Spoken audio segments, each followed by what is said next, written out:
تماشاوانên hêja em li goristana Helepçe navê Goran goristanek mezin e bi rastî goristanek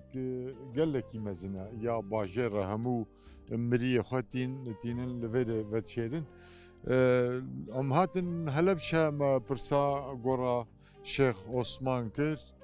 ji me re gotin em ê bibin ser. Niha li milê min î çep ev gora got hûn dibînin ya şêx e xweda rehma xwe lê bike înşallah gorayî bihişt e ya Şêx Osman e Şêx Osman Abdulazîz yê serok û rêberê bi zûtnaweya İslamî yê got tertîb kiribû damezkarê wê bû şêx bi rastî jî xebatek zor gewre li Kurdistanê û li cîhanê û li rojhilata navîn kir. Encama xebata wî înşallah gora wî bihişt e. Niha em li ser tirba wî ne ev ya got hûn dibînin beramberî erdê ye tu remz û mermer li ser tirba wî neqiş nekirine tirba wî jî wekî ya feqîrayî wekî ya hevalê wî ye tu cudahî di tirba wî de tune ye ya li tenişt wî xêzana wî yanî pîreka wî ye ew jî li tenişt wî veşartine. Me pirs kir me got yê ji wê dekî ye ew jî kurê wî Zübeyr şehîd e hatiye şehîdkirin ji terefî zalima de ew bavê şehîdekî ye jî ji xêrî alim û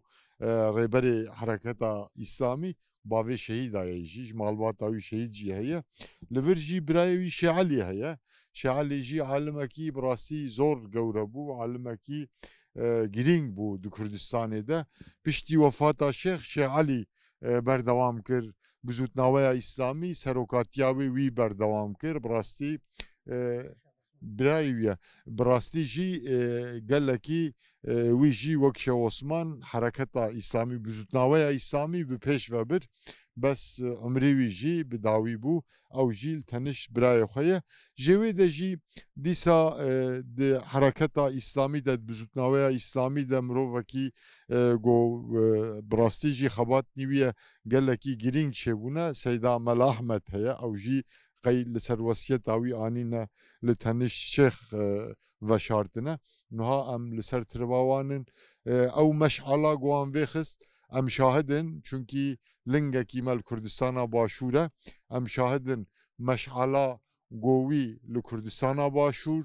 di nav gelê Kurd di nav gelê Misliman got vêxistiye ew meşale hê jî di nava tarîtiya kufr û şirk û tuğyanê de pêşiya gelê Misliman pêşiya ciwanên Misliman hê jî ronî dike. Hê jî li Kurdistanê û li Iraqê li dewleta Iraqê di nava Ereba de di nava Kurda de di nava Türkmena de ew ala got wî hilgirtibû ciwan wê alê ew al dane ser milê xwe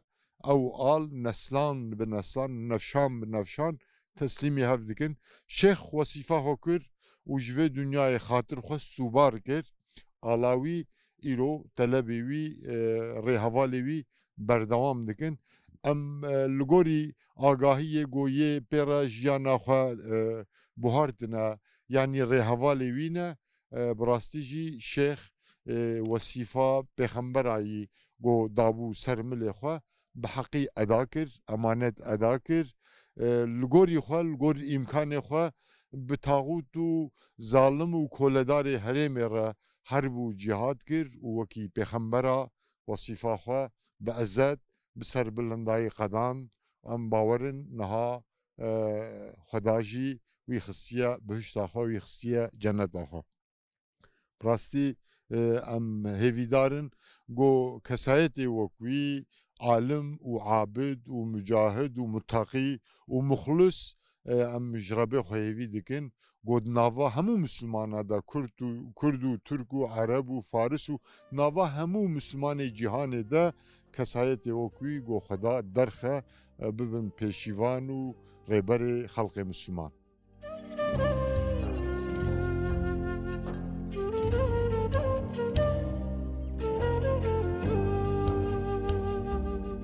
Temaşevanên hêja em li Kurdistana Başûr li bajarê Helepçe ne bi rastî meriftê Helepçe kesayetekî gewre kesayetekî zor hêja tê bala meriv مامۆستا مەلا عوسمان عەبدولعەزیز ڕەحیموڵڵاه هەر ئەم تێنە هەلە بچە ئەو تێ بیرامەرف چونکی کەدەکوی زۆر لە باژارێ هەلە بچە هەبوو هەم شۆرەشا ئیسلامی دە پێک و ڕێکا جەماعەتا ئیسلامی دە خزمەتی ئیسلامی دە گەلێک لە پێش بوو هەتا مەشعالا گۆلوی لوی باژارڕی وی پێخست بەرێ لە هەموو کوردستانی پاشێ لە عێراقی بەرکی لە دنیای تەسیرێک زۆر گرنگ کرد دناوا خەڵقی مسلمان نەخاسم ژی دناوا گەلەی کوردی مسلمان دە جیەکی وی قەدر بلند وەکی یێ ئوستاد بەدیۆ زەمان وەکی یێ مەولانا خالدێ شەهرە زۆری وەکی یێ شێخ سایدێ پالەوی وەکی یێ شێخ عەبدولسەلام وەکی یێ شێخ ئەحمەدێ بارزانی جیەکی مامۆستا مەلا عوسمان مەرحوم زۆر گرنگ دناوا گەلێ کوردە هەیە ڕێبەر و پێشەو و عالم و عابد و مجاهدێکی کووردا بوو ئەم هاتن حەلە بچە مە پرس کرد مەگۆ گەلۆ ڕێهەواڵێوی یێ لە ژیانێمانە دەستێوان سابە برادەرا گۆڵەمانە مەعانین جەم مام نەجیب باران مەحموود گوتن ڕێهەواڵێ مەرحوم شێخ عوسمانە مەجی خواست ئەم دەربارێ شێخ دە دەربارەی ژیاناوی دە هەنێک ئاگاهی ji mam Necîm bigirin bûyê sedemê me hatin mam Necîm hûn başin selametin Elhamdülillah şükür selametin rastî em wedibînin şex tê bîra me Şex Osman tê bîra me çunkî hûn rêhevalê wî bûn û Şex Osman alimekî gewre bû di Helepçe û li herêma Soran û Kurdistana Başûr û li hemû çar perçê Kurdistan alimekî gewre bû yani jiyana wî li gor got me bihîstiye me agahdar bûne dibêje bi şev abid bû bi roj mücahid bû şex û cemaatek bi rêk û pêk saz kir di nava Kurda de cemaatek zor gewre saz kir boy werê em wedibînin şex tê bîra me hûn dikarin ewil xwe bi kurtahî bidine danasîn yanî navê we Necîm Baran Mahmud hûn rêhevalê şêxin Bele yani hûn hevalê şêxin digel şêx bûn hûn dikarin behsa xusûsiyetê şêx yê Şex Osman ji me re bikin Şex Osman piyekî nayete tarîf bikeyt min li xizmetiya bûm li maleke minalekanî new li malەوە وتی کاک نەجیم وتم قوربان وتی با ئەم خواردنە بەش بکەین تۆ چایەکە لێنەیە چێشتەکە یەکەیت وتم قوربان من خوا هەتیانەکەم وتی نابێ وتم نا بەخوا من هەتیانەکەم وتی بەخوا نا تۆ یەکیان بکەم منیش یەکیان باش تۆ چایەکە لێنێ من چێشتەکە چاکەکەم لەسەر ئەو مەسەلە وتی نابێ من نابێت تۆ هەتیان بکەی خۆم ئەیکەم ئیشەکە ئیشە منیش بیکەم و تۆیش بیکەیت وەڵا ئیشەکەمان بە یەکۆ کردێتەوە و مناڵەکانی هاتنەوە دەی بەخێر هاتنەوە مانەوە مامۆستا هەل لەوە نەبوو هەتا ئێران پێشە بێتە لایەن بچین نامرد سوێنی خوا وەرەقەی ئێران ناخەمە گیرفانم من حەرەکەی ئیسلامی تەشکیل دەکەم نایەمرد قسە بۆ کەس بووم من قسە بەر قسە هێنەر نیم مامۆستا ئیتر بەخوا خۆم لە خزمەتیا بووین بەرقەیەکی بۆ هاوچی بێ مامۆستا مەلا عوسمان بێتە ئێران مامۆستا مەلا عەلی بان کەوتی من ناچم بڕۆم زانین شوێن چییە من سوێن خواگە ئیش بۆ ئێران ناکەم نەیکرد هەتا ئێمە لە سەریاز چوین بۆ لای چوین بۆ خزمەتی وتی من حەرەکەیەکی ئیسلامی تەشکیل دەکەم چێت دڵی پێ بێ یەکیان نەفسی خۆم وتم من ئەچم تیان پارتیە و کوژێ وتم 500 پارتی کوژێ من مامۆستا مەلا عوسمان جێ نەهێڵم 8 ساڵ لە خزمەتیا بووم 8 ساڵ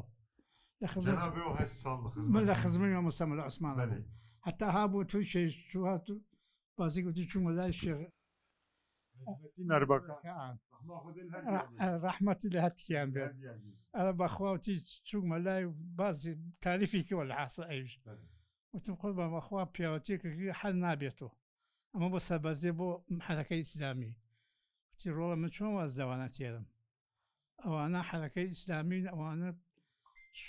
شۆڕژگێڕن من چۆن دەست دەوانە دێ ببۆرە مامنەجیم تەماشەوانên هێژا مامنەجیم dibêje heyş sala min xizmeta şêx kiriye dibêje çaxa şêx nû dest bi elm û xebatê kir ji hinek dewletê cuda ji rêxistinê cuda dibêje re dawetname hatin gotin werin gelme bişola bes dibê şêx gote ez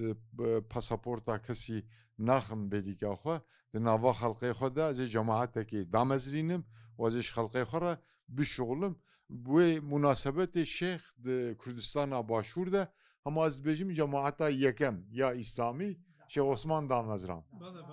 li Iraqê heta di nava Suniya de yanî ji xeyrî Kurdê Başûr di nava Suniya de yê Ereb jî tesîr û bandorek wî gelekî girîng hebû endamê cemaeta wî hew ne Kurd tenê bûn cemaeta İslamî hemû millet yanî Türk û Ereb û Kurd û milletê dî jî bi endamtî di nava cemaeta wî de xizmeta İslamê dikirin cenabê Mamnecîm jî vê tesîra wî li ser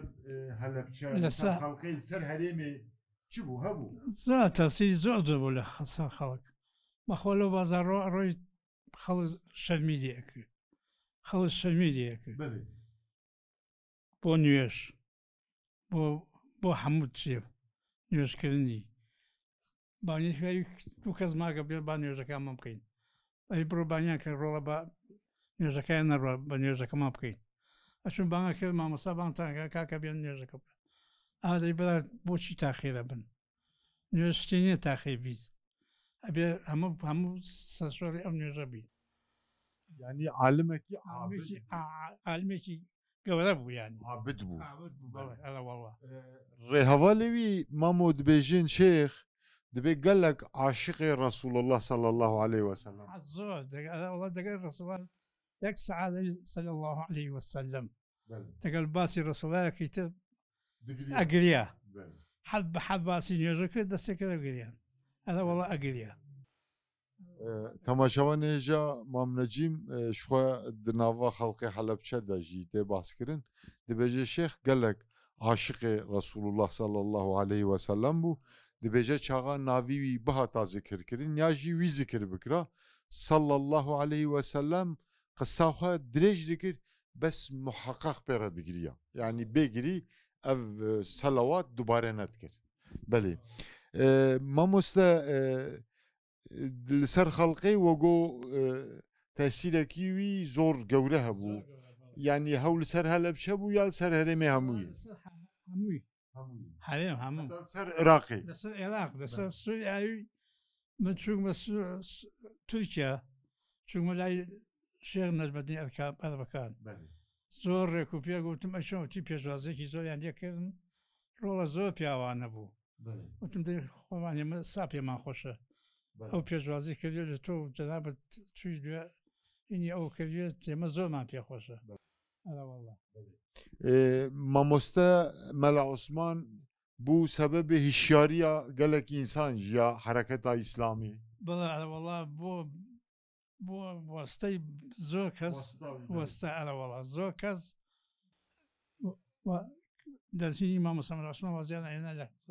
زۆر کەسانی خەڵک ئەرەوەڵا ئەرە بەخوا بەیانیا دانیشتووی لە سنە بووین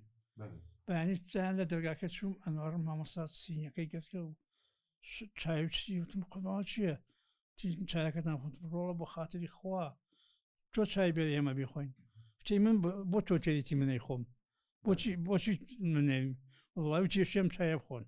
شێم نانە بخۆن هەموو ئاراوەڵا ئەوە نەبوو بڵێ نان دەدەسەکرایی و خۆم منیش تێرمی بۆ هێوە ئەو قەیناکە تۆ تێری بۆ منیش تێرمی بۆ هێوە ئاراوەڵا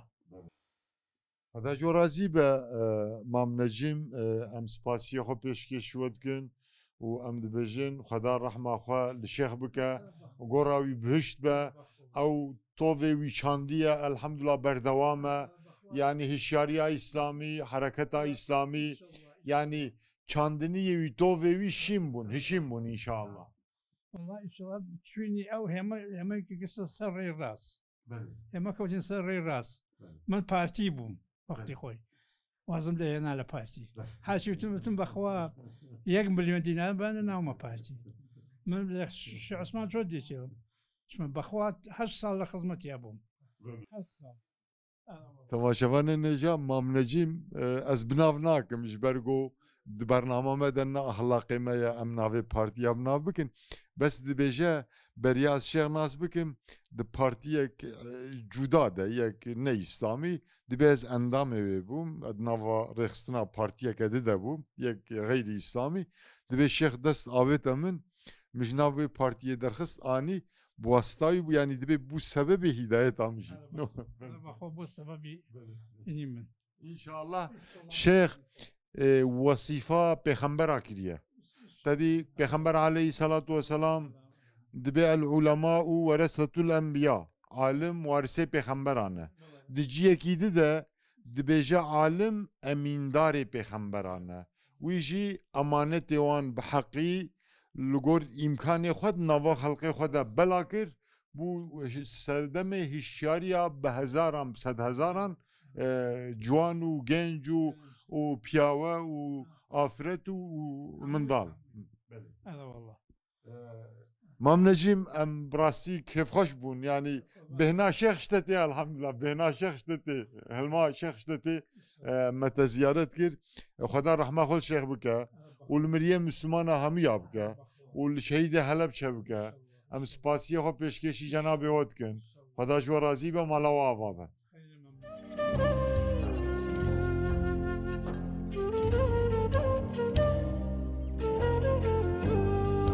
Bi navê Xwedayê Rehman û Rehîm hemd û pesindan ji xweda re be. Selat û selam li ser mezinê me serok û rêzanê me Hezretî Muhammed Mustafa aleyhisselam û li ser al û eshab û etbaî wî tevan be heta roja qîyametê. Tamaşevanên hêja em li Kurdistana Başûr yanî ya Iraqê li bajarê Silêmaniyê em li malek pîrozin em li mala kek Doktor Tehsîn Alî ne kek Doktor Tehsîn Alî cerrahê umûmî ye yanî bi Tirkî em dibêjin genel cerrah boî şî em hatin verê bi rastî di derbarê Şeyh Osman Abdulazîz merhûm de bi sedem got me belgeflîmek bi kar anî pêk tînin me xwest em bi yê merivê wî re hevpeyvînê bikin roportajê bikin me bihîst biraziya wî keça Seydayê Mele Elî Seydayê Mele Elî û Seydayê Mele Osman birayê hev bûn keça Seydayê Mele Elî me bihîst li bajarê Silêmaniyê me jî xwest em hem wan ziyaret bikin hem jî di derheqê Seydayê Mele Osman Şeyh Osman de em fikr û ramanê xwişka xwe ya biraziya Şeyh Osman bisînin. Xwişka me xwişka Münîrexan Alî Abdulazîz ji Hêladin de İrfan Abdulazîz serok û rehberê hereketa bûzûtnaweya İslamî ye mirovekî marûf e hemû Kurd û herêm wî dinasin xwişka Münîre xwişka rehber e jî yanî xwişka rehber İrfan Abdulazîz Alî Abdulazîz e jî xweda ji wan razî be me teklîf kir teklîfa me neşkenandin niha em li mala wan in di derheqê şêx de em dixwazin roportajek Kurd bi xwişka xwe re bikin. Xwişka Münîre hûn bi xêr hatine bername me. سلامت بی اوش بخیر بن یا خوال رگی برستان و سلام و احترام و دعای خیر من هیا و ایو و تواوی بی نران و بی سرانی برنامه کتن Xwedê ji we razî be bîl muqabele em jî dibêjin mala we ava be. Xwişka Münîre bi rastî em belgeflîmekî boy jiyana Seyda tekoşîna wî em saz dikin. Ez dixwazim ji ber got hûn biraziya wî ne ez dixwazim di derheqê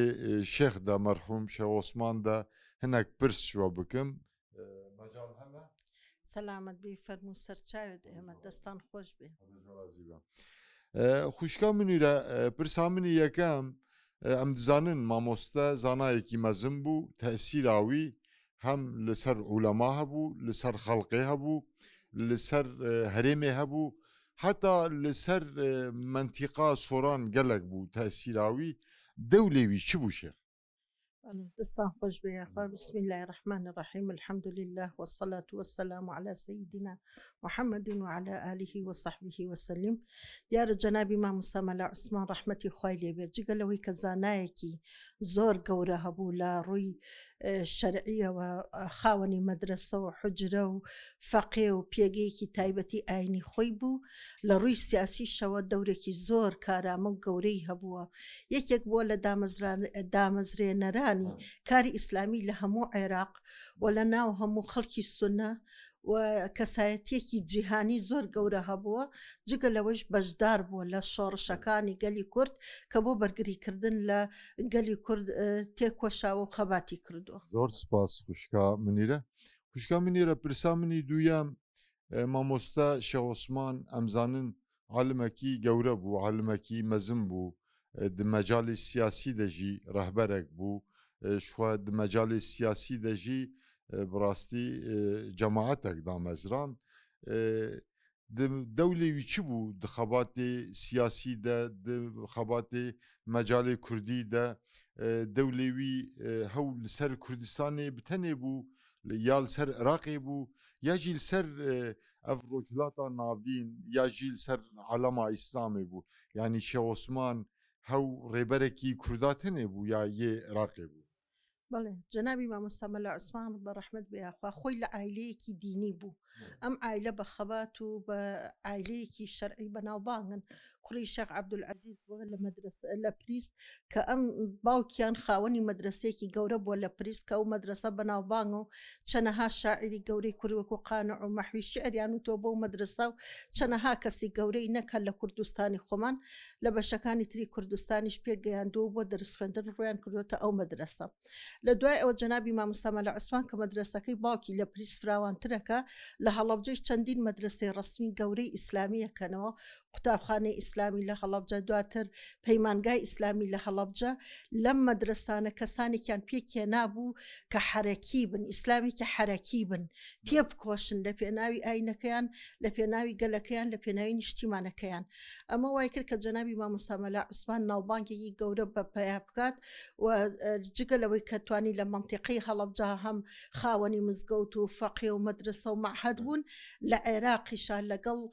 برایانی ئیخوان المسلمین کە ئەو کاتە هەبوون پەیوەندیەکی زۆر باشیان هەبووە لەگەڵ حیزبی ئیسلامی عێراقا پەیوەندیان هەبووە حتا لە دەرەوە مامۆستا عوسمان توانیوێتی نوێنەرایەتی گەلی کورد بکات لە وڵاتی سعودیە و لە زۆربەی وڵاتە ئیسلامیەکانە دەنگی مەزلومیەتی گەلی کورد بگەێنێ بە هەموو جیهانی ئیسلام ئەمە وای کرد کە جەنابی مامۆستا عوسمان جگە لەوەی کە کەسایەتێکی کوردیە کەسایەتێکی ئیسلامی و دامەزرێنەری کاری ئیسلامی بووە لە عێراق و کەسایەتێکیش بووە لە جیهانی ئیسلامە ناسرااو بووە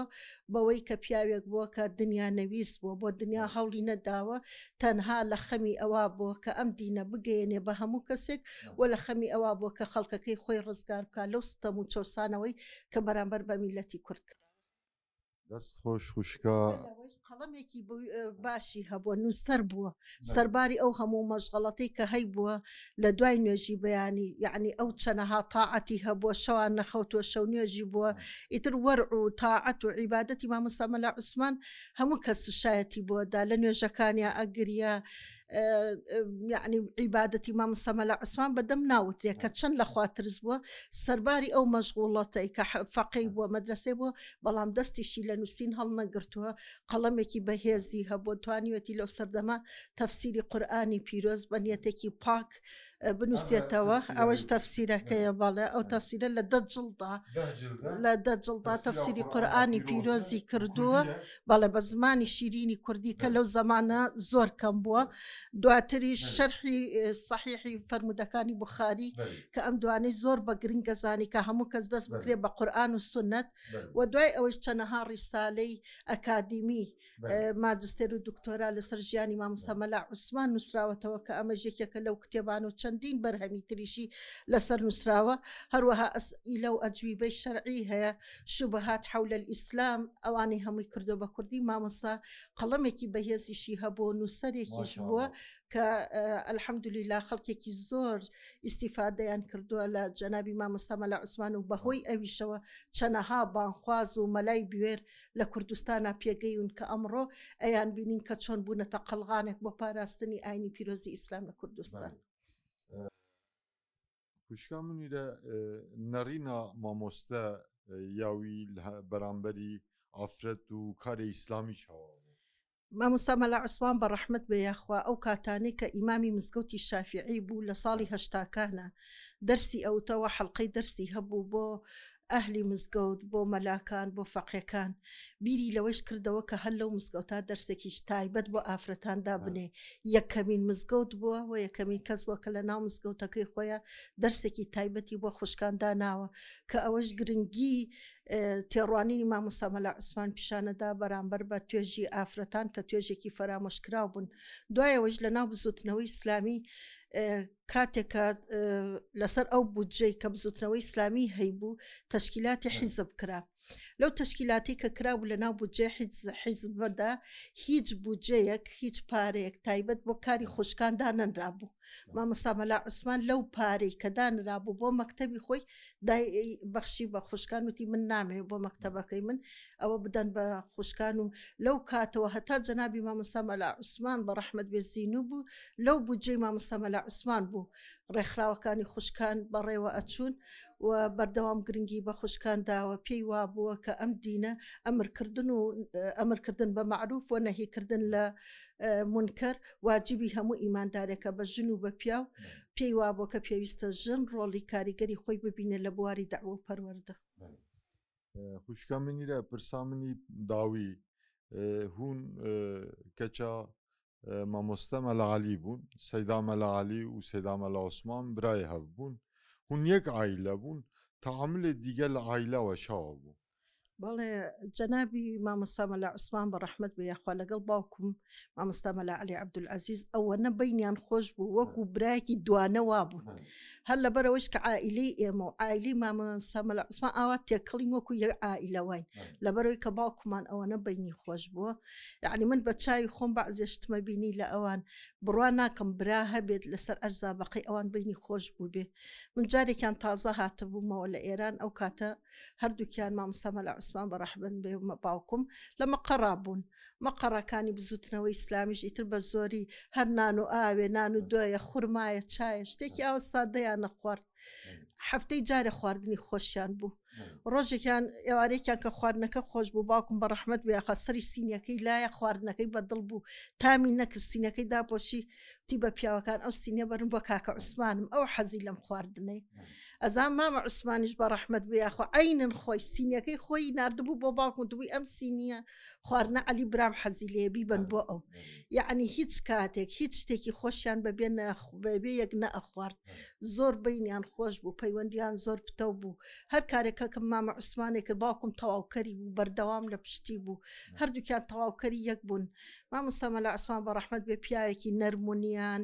پیاوێکی مصلح پیاوێک بوو کە ئەویست بە ڕێگەیەکی نەرم پەیامەکەی خۆی ببینە باوکیشم بە ڕەحمەت بێوەکو کەسێکی بەهێز تەواوکەری ئەو بوو بەردەوام لە پشتی بوون تەواوکەری یەکتری بوون و هەموو کەسە زانێکە ئەو دوانەیەکی بێیەک نەبوون. خوشکا منیرە زۆر سپاس بۆی وان ئاگاهیەوەی دەرحەقی شێخ عوسمان مەرحوم و دەرحەقی ژیاناویدە بۆی وەمە ئاگاهدار کرد تەماشەوانێمە ئاگاهدار کرد ئەم زۆر سپاس بکەن بۆ تەماشاوانی هێژای ئێوەی سەلام و احتیراممان هەیە مقابلە خدا جۆرازی بە بەلێ تەماشەوانên هێژال کوردستانە باشوور لە باژارê سولێمانیê مالا دکتۆر تەحسین عەلی جەراحی عمومی خوشکا منیرە خان عەلی عەبدولعەزیز برازیا مامۆستا شێخ عوسمانە خوشکا منیرە uzmanê kompîterê ye yanî bilgisayarê ye ما بوێرە دەرحەقی شێخ عوسمان مەرحوم دە هەفپەیڤین کە ڕۆپۆرتاژ کرد بۆی ئاگاهیە وێ ئەم سپاسیە خۆ پێشکەشی ئایلا هەموو ئایلا شێخ عوسمان و شێخ عەلی دکن و هەموو گوهداران و تەماشەوانان دکن ئەم هاتن داویا بەرنامە خۆ